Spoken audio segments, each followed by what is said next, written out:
नमस्कार दर्शकों कुंडली का विवरण हम कई बार कई योगों के ऊपर चर्चा करते हैं। आज हम बात करेंगे विवाह विच्छेद, तलाक और तलाक के बाद दूसरा विवाह का सुख कैसा प्राप्त होगा, सुख मिलेगा या नहीं मिलेगा, वैवाहिक सुख, गृहस्थी का सुख किस तरह रहेगा, इस पर आज हम चर्चा करते हैं। बहुत ही गंभीर समस्या है। आमतौर पर आज के जो युग है, पहले ये समस्या कम थी कि तलाक का योग, दूसरा विवाह, ये बहुत कम देखने को मिलता था। लेकिन आजकल जो जमाना बदल रहा है, आधुनिकीकरण और डिजिटल इंडिया बनता जा रहा है, विदेशों तक ये समस्या बहुत ही फैली हुई है कि आखिर वैवाहिक सुख कैसा रहेगा। पहला विवाह, प्रथम विवाह जो है वो सुखी पूर्वक आनंदमय रहेगा या फिर तलाक के बाद दूसरा विवाह करना पड़ेगा, और दूसरा विवाह भी अगर करना पड़े तो उसका भी सुख किस तरह से प्राप्त हो, सुखी जीवन रहे या न रहे, या उसमें भी विवाद की स्थिति उत्पन्न हो। इन सब बातों को लेकर आम आदमी परेशान रहता है।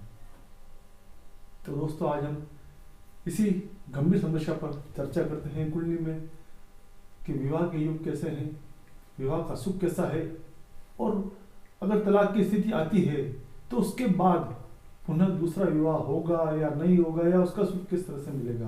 तो दर्शकों, हमारे साथ वीडियो में बने रहिएगा, पूरा वीडियो देखिएगा और वीडियो पसंद आने पर लाइक जरूर कीजिएगा, सब्सक्राइब कीजिएगा।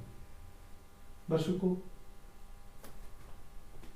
स्पाउस, पति पत्नी का सुख वो विशेष रूप से देखा जाता है इस भाव से। ये है सप्तम भाव,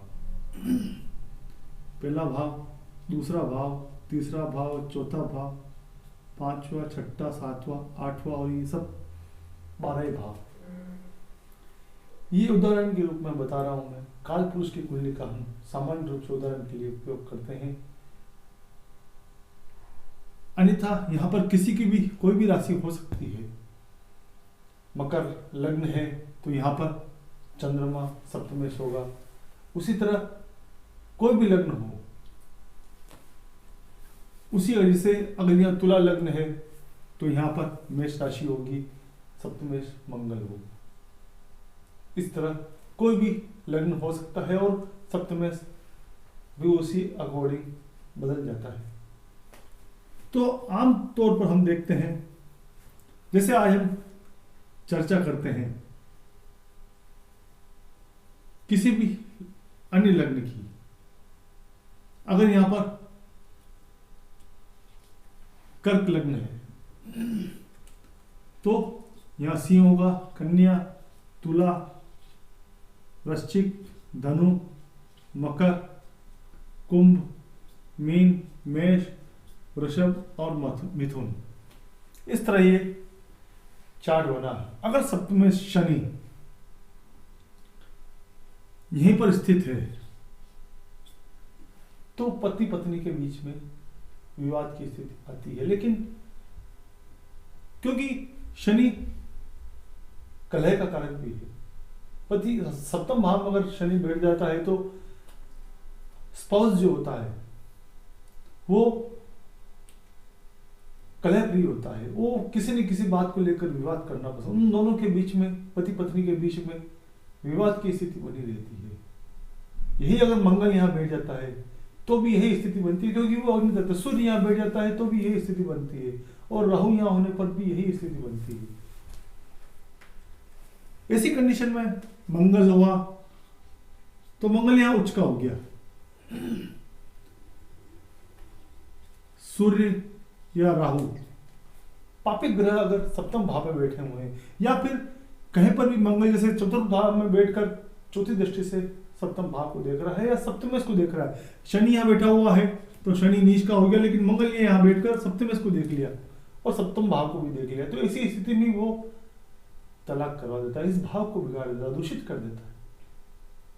कई बार सामान्य रूप से देखना आया, गुरु जैसा ग्रह शुभ ग्रह माना गया है, बहुत ही शुभ ग्रह उस भाव को वृद्धि कर देता है। लेकिन गुरु के लिए कहा गया स्थान हानि जीवो भव, यानी वो जहां पर जिस स्थान पर बैठता है उस भाव की हानि कर देता है।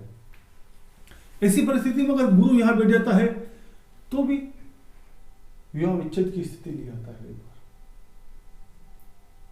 लेकिन गुरु अगर कहीं और बैठ गया तो और उसने 7th हाउस या सप्तमेश के ऊपर दृष्टि डाल दी तो इस भाव को वो बल दे देता है और तलाक की नौबत नहीं आने देता है, तलाक से वो बचा देता है। दशा अंतर दशा अगर कोई पापी ग्रह की आ गई है या विच्छेदात्मक ग्रह की आ गई है, केतु जैसा सूर्य, मंगल, राहु, शनि, ये पतितवादी ग्रह है, ये अगर इनके दशा अंतर दशा में या फिर शत्रु राशि की दशा सप्तमेश के साथ कोई शत्रु राशि की दशा अंतर दशा आ गई, शत्रु ग्रह की अंतर दशा आ गई, तो वो भी तलाक की नौबत विवाद का विषय लेता है। या षष्ठेश की दशा अंतर दशा आ जाती है तो भी मामला कोर्ट कचहरी में पहुंच जाता है, विवाद की स्थिति बन जाती है और तलाक की नौबत आ जाती है, फाइनल स्टेज आ जाता है। लेकिन गुरु की दृष्टि अगर गुरु ने देख लिया है, गुरु लग्न में बैठ गया है, तृतीय भाव में बैठकर पंचम दृष्टि से सप्तम भाव को देख लेता है, या फिर एकादश भाव में बैठकर नवम दृष्टि से सप्तम भाव को देख लेता है, या सप्तमेश को देख लेता है, तो शुभ प्रभाव सप्तम भाव या सप्तमेश पर आने के कारण वो तलाक होने से बचा लेता है। अगर मामला कोर्ट कचहरी में गया है और दशा चेंज हो जाती है, कोई शुभ ग्रह की दशा आ जाती है और गुरु की दृष्टि है सप्तम भाव पर, तो वो तलाक रोक देता है और ऐसी कंडीशन कर देता है कि वापस समझौता हो जाता है, दोनों साथ में रहने लग जाते हैं। गुरु का अत्यधिक प्रभाव, शुभता, या अगर यहां पर मकर लग्न है तो कर्क राशि यहां पर रही और चंद्रमा के ऊपर गुरु का प्रभाव हो गया, या चंद्रमा की दशा अंतरदशा आ गई, तो शुभ ग्रह की दशा अंतरदशा आने से वो तलाक रोक लेता है। ये तो सामान्य बात हुई तलाक की, कि तलाक की कंडीशन किस परिस्थिति में आ जाती है। अब हम बात करते हैं दूसरा विवाह। दूसरा विवाह की कंडीशन कैसे बनती है। दर्शकों, अगर यहां पर पाप प्रभाव है, शनि, मंगल, राहु, गुरु, राहु, केतु, सूर्य, इन ग्रहों का प्रभाव है, गुरु जैसा ग्रह जो स्थान हानि करता है उसका भी प्रभाव यहां बैठा हुआ है, तो वो एक तलाक करवा देता है। लेकिन दूसरा विवाह वो देखा जाता है नवम भाव से, ये होता है दूसरा विवाह का भाव। अगर नवमेश यहां पर अगर कर्क लग्न है तो मीन राशि आ गई और गुरु जैसा ग्रह अगर यहां बैठ जाता है या यहां बैठ गया,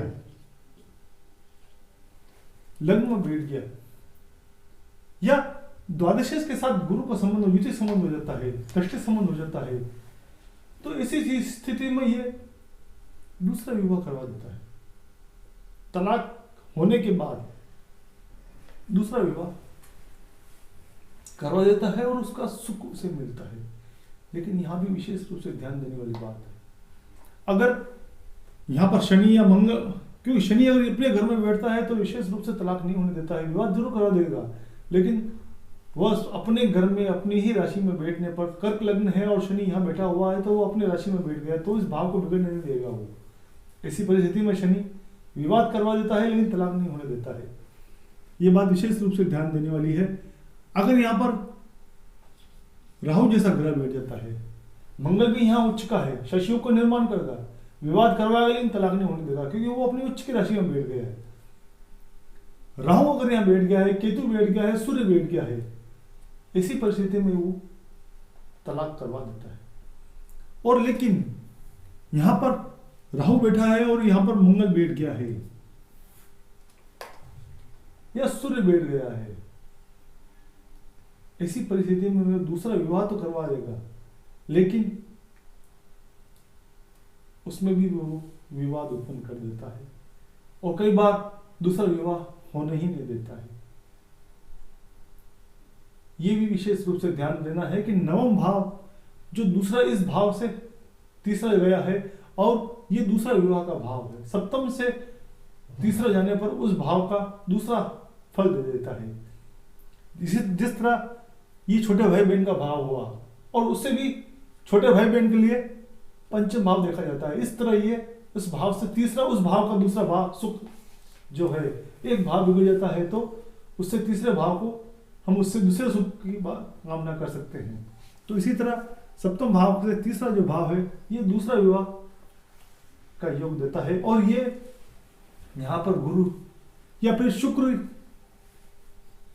चंद्र, बुध ऐसे शुभ ग्रह बैठ जाते हैं, या गुरु जैसा ग्रह इस पर देख लेता है। गुरु अपने भाव को यहाँ से बैठकर देख लिया, लग्न से एकादश से यहाँ बैठकर इसने अपने नवम भाव को देख लिया, अपनी राशि को देख लिया, तो वो दूसरे भाव में दूसरा जो विवाह है उसका सुख पूर्ण रूप में देता है। वो जीवन में दूसरा विवाह उसका सुख फलदायी हो जाता है, जीवन आनंदमय हो जाता है, सुखपूर्वक वो जीवन जीता है।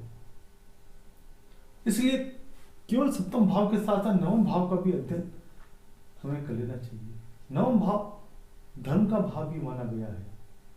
विवाह प्रेम विवाह होगा, गंधर्व विवाह होगा, या अरेंज मैरिज मर्यादा में रहकर विवाह होगा, ये भी हम नवम भाव से देख सकते हैं। नवम भाव अथा सागर लेकर चलता है, बहुत कुछ है इसमें, ये भाग्य का भाव है। और सप्तम भाव जो विवाह का है, इसका जो दूसरा विवाह होगा वो भी इसी से देखा जाता है। तो दर्शकों, आज हमने बात की द्वितीय विवाह की, और तृतीय विवाह देखना है तो फिर एकादश भाव की ओर जाना पड़ेगा हमें, क्यों? यहां से वो तीसरा है, ये दूसरा, पहला विवाह फिर दूसरा विवाह, और तीसरा विवाह देखना हो तो यहां पर कई लोगों के जीवन में वैवाहिक सुख नहीं मिल पाता है, वो संघर्ष करते हैं। तो उसके लिए मैंने ये आपको बताया है कि इस तरह वैवाहिक सुख देखा जा सकता है। और इसमें अगर कोई दोष आ रहा है तो पहले उसका उपाय कर लें, उसका निदान करने में, रत्न धारण करने में, व्रत उपवास करके, कोई भी उपाय करके उसका समाधान करें, ग्रह शांति करवा लें, फिर आप दूसरे विवाह की ओर चलें। अन्यथा हो सकता है कि प्रथम सुख न विवाह में सुख न मिले, लेकिन दूसरे विवाह में भी आपको परेशानियों का सामना करना पड़े। वैवाहिक सुख सभी को जीवन में चाहिए, आदमी हो या औरत, सभी इस बंधन में बंधना चाहते हैं, क्योंकि जीवन की गाड़ी दो पहियों के बिना नहीं चल पाती है, सिंगल पहिए पे गाड़ी नहीं चल पाती है। सबका साथ, सबको साथ की जरूरत होती है, वृद्धावस्था में विशेष रूप से होती है। तो ये आदमी और स्त्री का जो संबंध है, महिला और पुरुष का जो संबंध है, वो आजीवन साथ रहने का है। और इसमें जो परेशानी बार बार उत्पन्न होती है, इसका समाधान आवश्यक है। ये सुख चाहिए तो इसका निदान अति आवश्यक है। तो दर्शकों, हमारे साथ वीडियो में पूरा बने रहे, इसके लिए आपका सदैव धन्यवाद। वीडियो पसंद आने पर लाइक जरूर कीजिएगा, सब्सक्राइब कीजिएगा। जय श्री कृष्ण।